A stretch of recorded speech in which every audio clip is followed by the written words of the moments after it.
আজ আমি মিনি কিচেনে বানিয়েছিলাম চাউমিন, কিন্তু এই কি চাউমিন বানাতে গিয়ে বানিয়ে ফেললাম ফ্রাইড রাইস। ভিডিওটা শেষ অবধি দেখলে তোমরা বুঝেই যাবে যে এটা আসলে কি বানিয়েছিলাম। প্রথমে আমি উনানে জল গরম করে সিউইগুলোকে ভালো করে সামান্য একটু তেল দিয়ে সেদ্ধ করে নিয়েছি।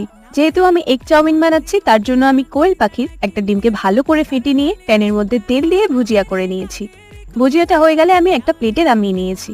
আর তারপর সেম প্যানে একটু তেল গরম করে কেটে রাখা রসুন, আদা আর কাঁচা লঙ্কা দিয়ে নেড়েচেড়ে দিয়ে দিয়েছিলাম গাজর, ক্যাপসিকাম, বাঁধাকপি আর কোচানো কিছু পেঁয়াজ। এর মধ্যে একটু নুন দিয়ে কিছুক্ষণ নেড়েচেড়ে দিয়ে দিয়েছিলাম সয়া সস। একটু রেড চিলি আর গ্রিন চিলি সসের সাথে টমেটো কেচাপ দিয়ে ভেজিস গুলোকে ভালো করে মিশিয়ে দিয়ে দিয়েছিলাম সামান্য ভিনেগার। তারপর সিদ্ধ করা সিমুইগুলোকে ঢেলে দিয়ে সসের সাথে ভালো করে মিশিয়ে নিয়ে ভেজে রাখা ডিমগুলোকে দিয়ে দিয়েছিলাম। সামান্য একটু গোলমরিচ গুঁড়ো দিয়ে নেড়েচেড়ে কিছুটা স্প্রিং অনিয়ন উপর থেকে ছড়িয়ে সার্ভ করে নিয়েছিলাম ছোট্ট একটা প্লেটে। খেতে কিন্তু এটা দুর্দান্ত হয়েছিল, একেবারে দোকানের চাউমিনের মতো।